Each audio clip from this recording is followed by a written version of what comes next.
Let me tell you about one of the most incredible, and frankly, one of the wildest stories in the entire history of sports. We're talking about a man named Arrhichion of Phigalia, whose final victory is literally the stuff of legend. I mean, just think about that question for a second. It sounds impossible, doesn't it? A total paradox. How can you be victorious and dead at the exact same time? It just defies all logic. But here's the thing. This isn't some riddle. It's a true story.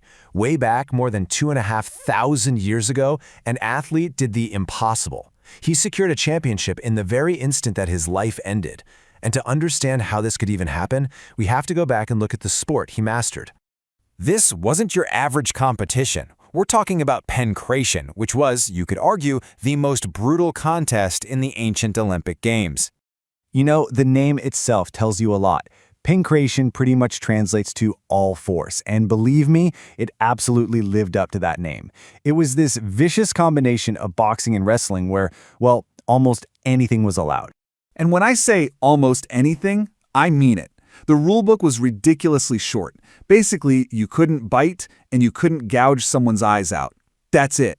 Think about what was missing. No weight classes, so a tiny guy could be up against a giant, no rounds, and no time limits to give you even a second to catch your breath. So these fights were just grueling, bloody wars of attrition, and they ended in only one of two ways. Either you were knocked out cold, or you raised a single finger to signal that you submitted. And that brings us to the man who mastered this brutal art. In this arena of pure violence, Arrhichion was a rock star, a true living legend. He wasn't just good, he was a two-time reigning champion. He'd already won the coveted olive wreath back in 548 and 544 BC. So, in 540 BC, he came back to Olympia going for a third title, a victory that would basically make him immortal. So Arrhichion fights his way to the final match, but his opponent is just as tough, just as determined. The fight drags on, this brutal back and forth, until his challenger makes a game-ending move. Arrhichion gets caught.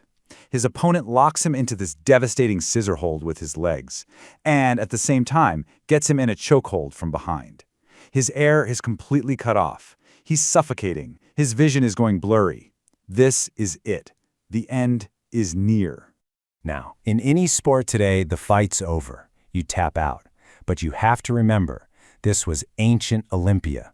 The culture, the pressure, it was immense. To submit, to raise that finger, was the ultimate disgrace. For some of these guys, it was quite literally a fate worse than dying. As Arrhichion is fading, his trainer, Archivist, screams from the sidelines. But he's not telling him to give up. No, he's reminding him of his legacy. He's reminding him what it means to be undefeated at Olympia. And whether it was those words or just pure animal instinct, Arrhichion commits to one final, desperate act. He lets his body go limp for just a second, and then, with his very last ounce of strength, he grabs his opponent's foot and twists with explosive force. The ankle just shatters. And this is the tragic, unbelievable climax. The opponent, in absolute agony from that broken ankle, immediately raises his finger to submit.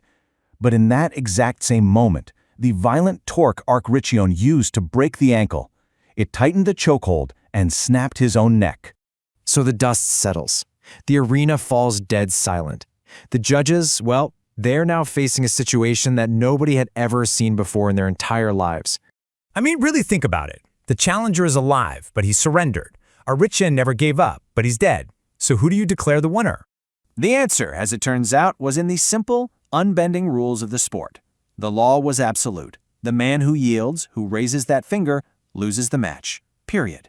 So, by the letter of the law, the decision was clear. The judges walked into the center of the arena, lifted the lifeless hand of Arrhichion, and proclaimed him the victor. They then placed the sacred olive wreath right on the head of a corpse. Can you even imagine that scene? That act?